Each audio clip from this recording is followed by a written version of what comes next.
Papa. Oh là là là là, cette série est juste trop bien faite, c'est trop bien fait. Ça y est, on a la confirmation, Bachir est bien le père de Léa, donc Bachir, you are the father. C'est bizarre parce que c'est le seul qui l'appelle Léa hein, pour l'instant, donc c'est Léa pour les intimes et Ami pour ceux qui ne la connaissent pas très bien. Est-ce que ses amis connaissent vraiment la vraie Léa? Même ses amis ne l'appellent pas Léa, donc c'est vraiment juste son père. Pour l'instant, c'est que son père qui l'appelle Léa. C'était vraiment une scène super touchante et encore une fois, l'actrice a très bien joué. L'intrigue avance très bien, on en apprend plus sur la naissance de Ami. Donc sa mère était la servante de Bachir. Du coup, on a aussi une explication sur le handicap de Jeanne, donc tout ça c'est à cause de la mère de Ami.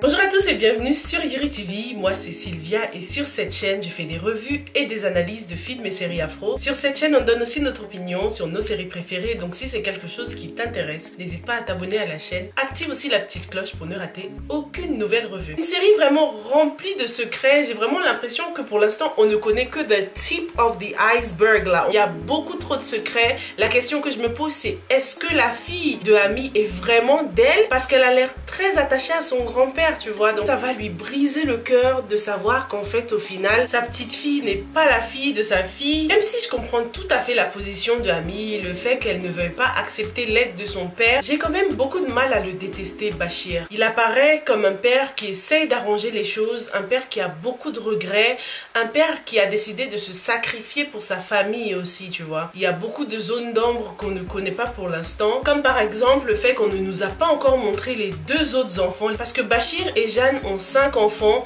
3 garçons et 2 filles. Donc où sont les deux autres? En plus ils ont l'air d'avoir à peu près le même âge que Anna, donc est-ce qu'ils sont au courant de tout ce qui s'est passé? Ça voudra dire que Bachir a trompé Jeanne quand ils avaient déjà un enfant, donc j'ai vraiment hâte de la voir pour connaître son état d'esprit, sachant qu'elle a sûrement connu sa mère avant l'accident, ça fait déjà 25 ans, donc peut-être qu'elle a 25 ou 26 ans, mais en ce qui concerne ses frères et sœurs, ils ont toujours connu leur mère en fauteuil roulant. Ce que je me dis, c'est que c'est quand même bien qu'elle ait pu engendrer des enfants, ça n'a pas dû être facile d'être enceinte alors qu'on est en fauteuil roulant. Qui aide Jeanne à faire les choses de la maison puisque Bachir est toujours absent, les enfants qui sont à la maison, ils sont plutôt petits. Donc est-ce que Jeanne a pris une nouvelle bonne même après l'incident avec la mère de Ami? Cet épisode s'appelle les erreurs du passé. Ce ne sont pas seulement les erreurs de Bachir mais aussi les erreurs de Jeanne. Elle a l'air d'avoir beaucoup de regrets, d'avoir imposé cette vie à son mari. Elle passe ses journées à penser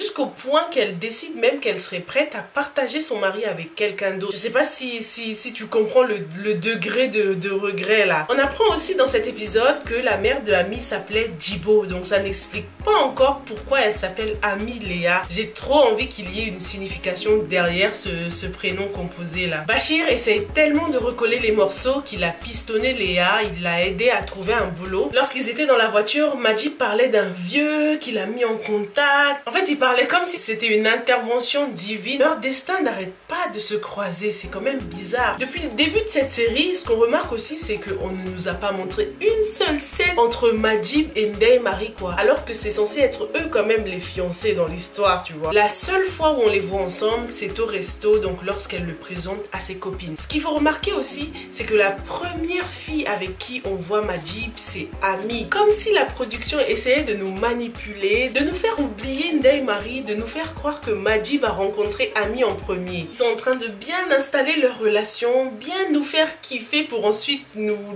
briser le cœur. C'est comme si depuis qu'il était à Dakar, Majib passait beaucoup plus de temps avec Ami qu'avec sa fiancée quoi. Ça commence à bien faire hein. Elle lui explique aussi pourquoi elle avait menti pendant la scène du resto et beaucoup d'entre vous l'avaient déjà deviné. J'ai vu des commentaires qui disaient que Ami ne voulait pas que ses potes soient au courant par rapport à la part. Donc ce que je me demande c'est est-ce que ses potes connaissent le passé de Ami? Est-ce qu'ils savent que Bachir est peut-être son père? À mon avis ils ne sont pas au courant, ou en tout cas peut-être qu'il n'y a que Maï qui est au courant. On voit que les deux femmes viennent un peu du même milieu modeste hein. Elles ne sont pas très riche comparé à Ndeye Marie par exemple qui a une big maison. Pour Virginie, on ne sait pas encore, mais en tout cas, Maï et Ami viennent d'un milieu modeste. D'ailleurs, cet épisode commence avec une vue de la ville. C'est bizarre, mais l'impression que j'ai eue, c'était comme si Maï était pauvre quoi. Du genre, en fait, on nous montre cette image d'un quartier modeste et d'un autre côté, un quartier encore plus pauvre parce qu'il n'y a même pas de maison terminée. Les constructions ne sont pas terminées, il n'y a que des briques, etc. La caméra nous montre ça en mode non, c'est pas ce quartier-là, c'est celui-là. Genre from bad to worse, tu vois ce que je veux dire? C'est trop l'effet que ça m'a fait. Dans ma tête, je me suis dit, wow, ok d'accord, Maï là, elle n'est pas très riche, tu vois. Pourtant, lorsqu'on arrive dans sa cour, on voit que ça va, ils se débrouillent, ils sont modestes, tu vois. Mais quand même, sa famille a visiblement beaucoup moins d'argent que la famille de ses potes qu'on a vu jusqu'ici. Du coup, son quartier m'a tout de suite fait penser au quartier de la grand-mère de Ami. Il y avait les mêmes ruelles et tout ça, c'était les mêmes constructions. Ami et Maï sont sûrement beaucoup plus proches parce qu'elles ont grandi ensemble, elles ont sûrement grandi dans le même quartier. Donc il y a deux groupes qui se définissent dans cette amitié. Il y a le groupe Ami et Maï et il y a le groupe Ndeye Marie et Virginie. Si tu aimes des vidéos comme ça, de revues et analyses de films ou séries afro, n'hésite pas à me mettre un petit j'aime d'encouragement, ça me fera super plaisir et en plus ça aide l'algorithme de YouTube à recommander mes vidéos à d'autres personnes. Merci. Dans cet épisode, on rentre vraiment dans l'univers de Maï. On découvre qu'elle a un copain, on découvre qu'elle essaie de trouver du travail, la galère. Elle n'a pas envie de finir comme sa mère qui a divorcé sans se trouver un emploi. Maï a une famille nombreuse. On voit qu'ils sortaient de tous les côtés, de toutes les portes, il y avait quelqu'un partout.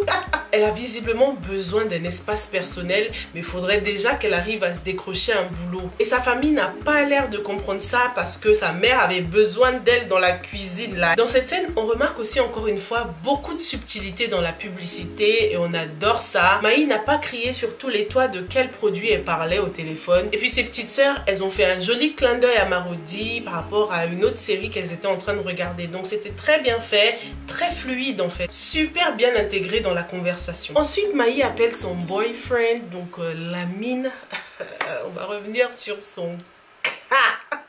Donc on voit que le mec il a un bon taf, hein. La première chose que je me suis dit c'est il peut pas aider Maï à trouver un petit taf là, il peut pas la pistonner. Dans cet épisode on a beaucoup parlé du pistonnage, hein. Le piston dans le travail et aussi dans la famille lorsque le père essaye de le pistonner avec la meuf qui veut venir l'épouser là.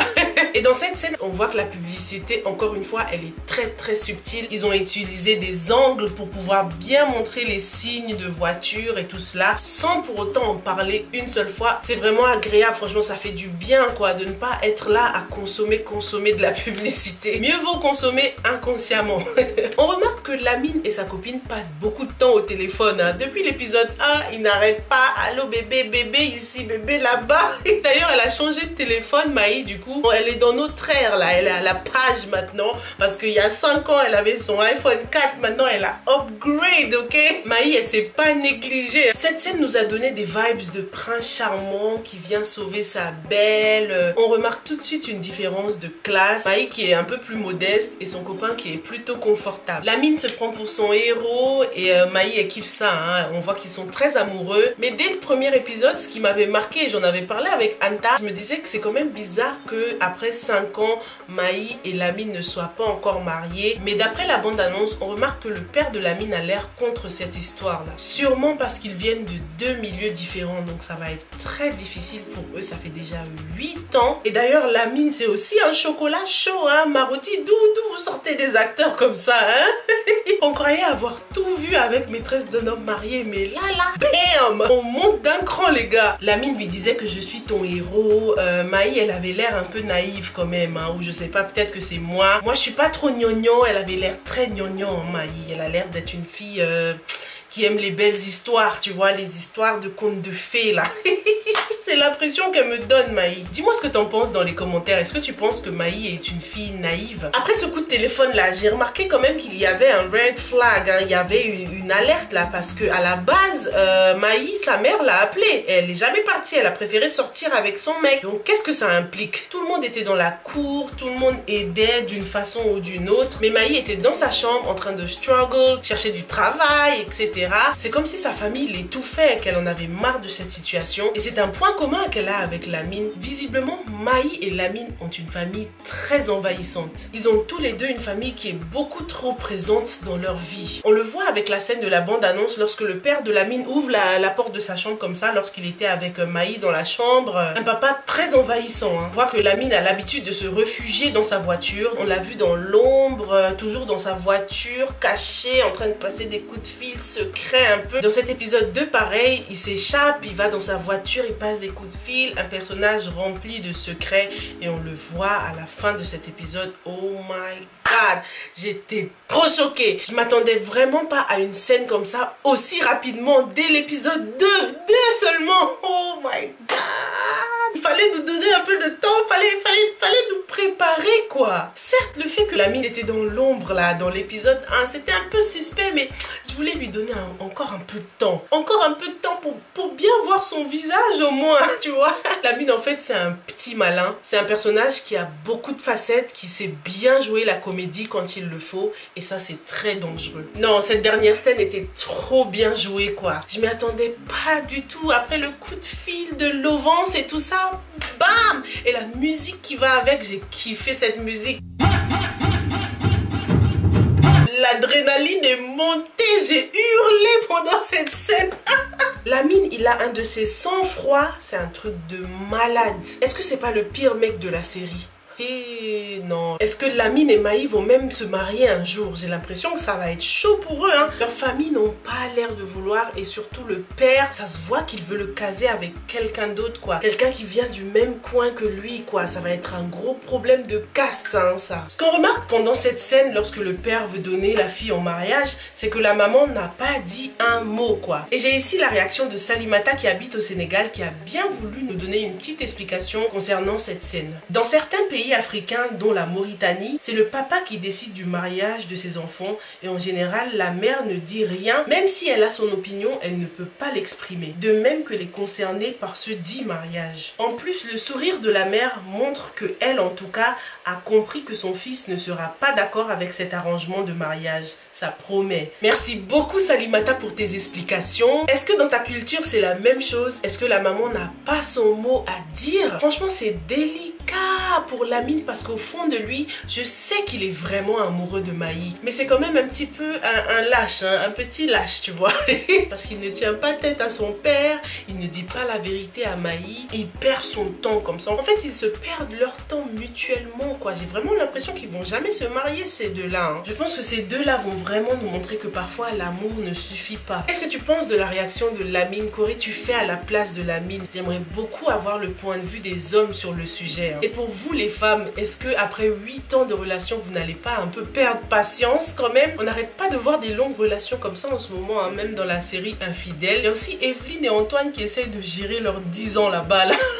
En tout cas, Lamine et Maï, c'est vraiment deux personnages qui rêvent de leur indépendance. Pendant la scène de la voiture, cette voiture bleue, encore une fois, je crois que je vais vraiment faire une vidéo séparée concernant le bleu dans cette série parce qu'il a l'air d'occuper une place mais gigantesque quoi dans cette série. Donc dans cette voiture bleue qui apaise, Majib arrive encore une fois à see through Ami. Il arrive encore une fois à lui mettre les larmes aux yeux et c'est quand même curieux la façon dont on dirait que Ami dépose les armes une fois que Majid commence à see through her quoi. Il la comprend, il la connaît déjà par cœur et ça n'a pas l'air de déplaire à Ami. Ça lui fait du bien aussi, hein. Comme si ça faisait longtemps que quelqu'un ne l'avait pas comprise comme ça. Elle aime ça, franchement elle kiffe, elle commence à développer des petits sentiments et ils ont été sauvés par le dring, hein. Franchement si ce téléphone n'avait pas sonné là. Mais quand même dans la vraie vie là, Ami, son comportement n'est pas exemplaire, hein. C'est quand même le fiancé de ta pote et pas n'importe quel pote. Une amie d'enfance, une vraie amie quoi. C'est quand même vachement injuste pour Ndeye Marie, hein. Mais bon, there's chemistry, il y a le chemistry là, il match. Majib et Ami là c'est un match. Non mais quand je te dis que le casting est parfait pour cette série, c'est un truc de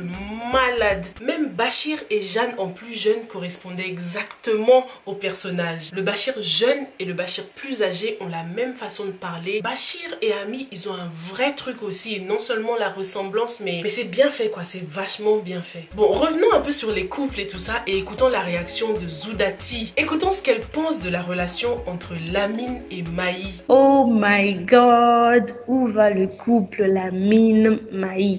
Parce que c'était le seul couple que j'ai jugé un couple amoureux et fidèle. Parce que dès la bande-annonce, on a vraiment compris que le couple Ndeye-Marie et Majib est déjà faux. On a tous compris que Ami va trahir son ami Ndeye-Marie pour se mettre en couple avec Majib. Dans les photos qu'on voit un peu partout à Dakar, on voit Ami qui tient la main de Majib pendant que Majib est juste à côté de Ndeye-Marie. Ami, si Ami vraiment tu es une vraie amie envers les autres, tu n'es pas fiable envers Ndeye-Marie. Mais Ndeye-Marie t'a fait quoi? Dans ta vengeance là, Ndeye-Marie a fait quoi? Parce que déjà dans cet épisode, on a aussi compris le pourquoi Ami veut se venger. Bachir a fait une erreur dans le passé en couchant avec sa servante. Ils ont eu une fille qui est Ami. Donc Ami, tu veux te venger parce que ton père n'a sûrement pas épousé ta maman alors qu'il l'avait promis, alors qu'il l'a bien dit qu'il l'aimait, qu'il voulait l'épouser. Mais Ndeye-Marie fait quoi dans ton histoire de vengeance? Non, vraiment, c'est pas du tout gentil. Ami qui veut se venger. Alors, qu'en est-il de la maman qui a perdu ses jambes à cause de la maman d'Ami? En voulant surveiller son mari, elle a perdu ses jambes et elle marche pas pendant 25 ans. Je crois que s'il y a une personne qui doit vraiment se venger, je crois que c'est bien elle. Hein. Merci beaucoup Zoudati pour ta réaction. Franchement, moi aussi, j'ai vraiment envie de savoir ce que Ndeye-Marie a fait, quoi, pour mériter ça. Parce que pour l'instant, j'aimerais vraiment pas être à sa place, quoi. Le truc, c'est que ça se voit que Ami, elle se retient pas, quoi. Elle pleure comme ça. Moi, je me serais cassée vite fait, bien fait. Mais elle a l'air d'avoir kiffé, ça se voit. Depuis l'épisode 1, elle a eu le coup de foudre sans savoir que c'était le fiancé de sa copine. En tout cas, voilà ce que j'avais pour toi, pour cet épisode 2, ce superbe épisode. Franchement, est-ce que Lamine a brisé ton cœur? Est-ce que tu penses que Ami va apprécier lorsqu'elle va découvrir que son père est derrière son job là? Oh là là là là. Dis-moi tout dans les commentaires. On se retrouve dans la prochaine revue. Stay safe and stay blessed. Bye.